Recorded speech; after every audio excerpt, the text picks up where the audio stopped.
Forever in blue jeans, a look inside the pockets of a 150-year-old industry. I have chosen the jean industry as my business to examine in this course. Denim or jeans are a staple textile within the global apparel market as they are a fundamental component of the casual wardrobe. The retail sales of denim or blue jeans is by far the most valuable channel in the denim industry. The retail sales value is projected to reach about $71.8 billion by 2027. The global denim jeans market was forecast to be worth around $87.4 billion that year.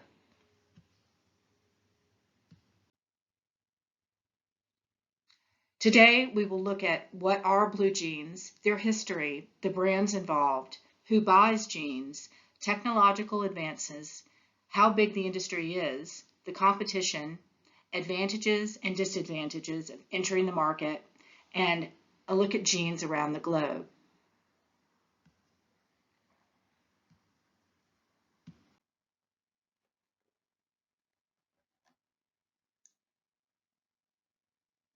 Serge denim, or denim as we know it today, was originally a mix of wool and silk woven with threads of indigo to create a hardy cloth for workers in France.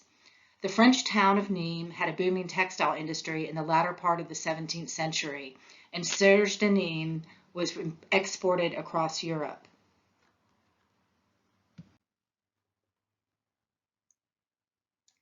North American blue jean lore has its roots in the rugged West. On May the 20th, Levi Strauss and Jacob Davis, a tailor from Reno, Nevada, filed for a patent for work pants reinforced with metal rivets. San Francisco businessperson and entrepreneur Strauss supplied the denim that was already being used in workwear and anteed up the funds for the patent, and Davis brought the expertise to the cutting table. The original jeans were called waist overalls, and in the 1880s, mass production began for Levi's and other jean manufacturers began cropping up. By the 1920s, Levi's 501s were the top-selling work pant in the United States. Levi Strauss & Company, Wrangler & Lee, both owned by Kontoor Brands, Aramark, and VF Corporation are some of the largest firms in the industry. But the jean industry has numerous boutique firms, and the larger producers have many divisions and categories.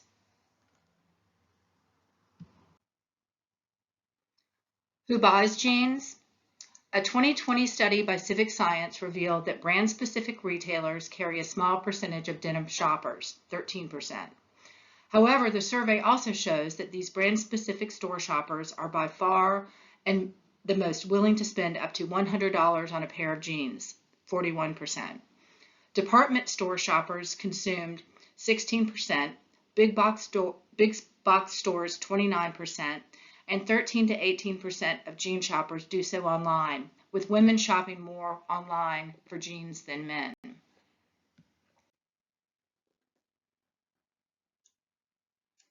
Early denim innovations were the flying shuttle and the sewing machine, and more recently, ozone, fiber, and laser tech have revolutionized the industry.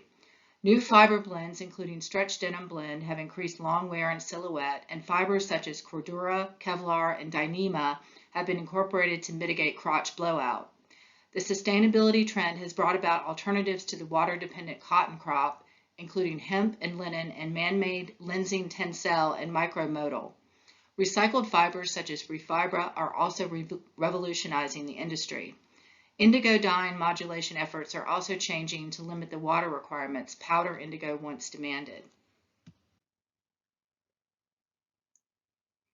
So how big are jeans? The clothing industry is my touch point for real-world elasticity of demand for the blue jean industry.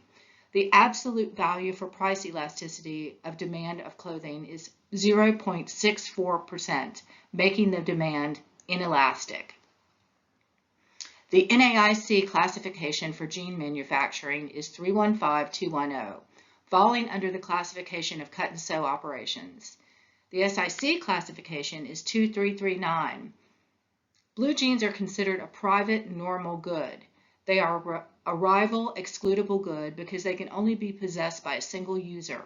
Prices can increase due to high demand and fierce competition. Blue jeans are a normal good. Normal goods have positive income elasticity.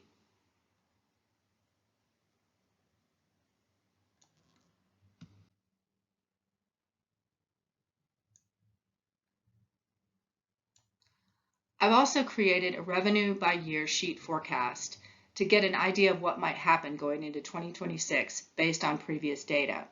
As you can see, the numbers rise.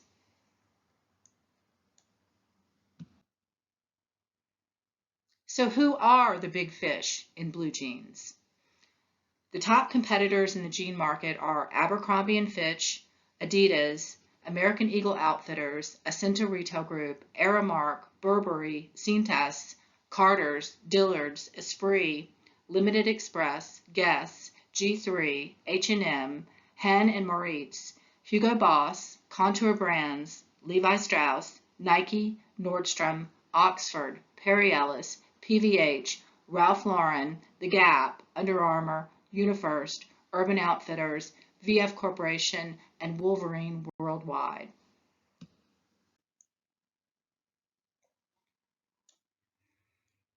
Entry and exit into the blue jean industry. The research shows overall apparel revenue in US millions for 2022 for the companies that produce jeans. One of the key advantages of specific firms in the industry is brand awareness. Levi's, Wrangler, Lee are household names, or in marketing parlance, proprietary eponyms or generic trademarks. So these firms, Levi Strauss and Contour Brands respectively, hold this advantage. Designer branding, such as Seven for All Mankind, which is a VF parent company, True Religion, Gucci, Calvin Klein also carry the branding cachet that results in sales. The Gap, PVH, Aramark, and PVH are also at an advantage because they are diversified clothing manufacturers with a denim niche, and their revenues reflect their overall numbers.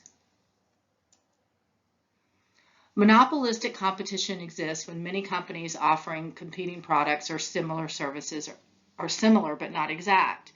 The jean industry exemplifies monopolistic competition, and the barriers to entry in a monopolistic competitive industry are low, so entry is easy. And the decisions of any one firm do not directly affect its competitors.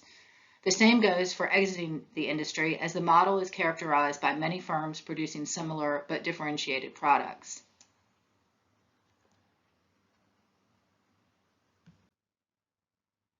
Other competitive factors are the cost of branding and marketing. Blue jeans in particular are produced under monopolistic competition, so their prices are higher than if they were produced under perfect competition. Jean manufacturers are competing with each other for revenue share, so advertising and branding are a major part of the industry. This in turn leads to price adjustments.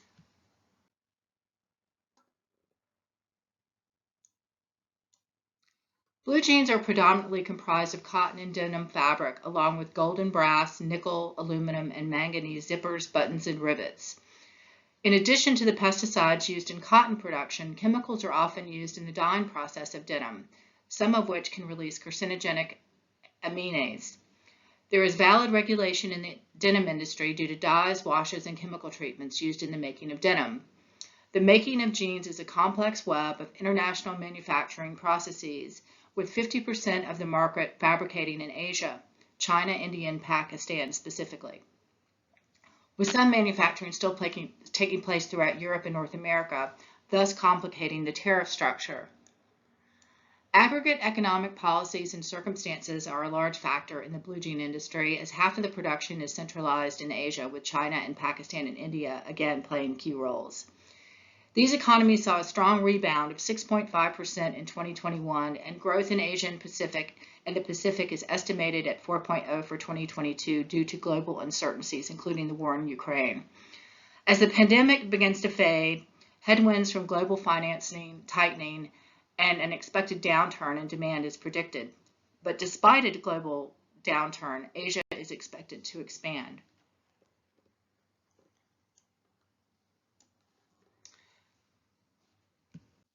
This concludes my research into the blue jean industry, and here are the resources that I have cited. Thank you very much.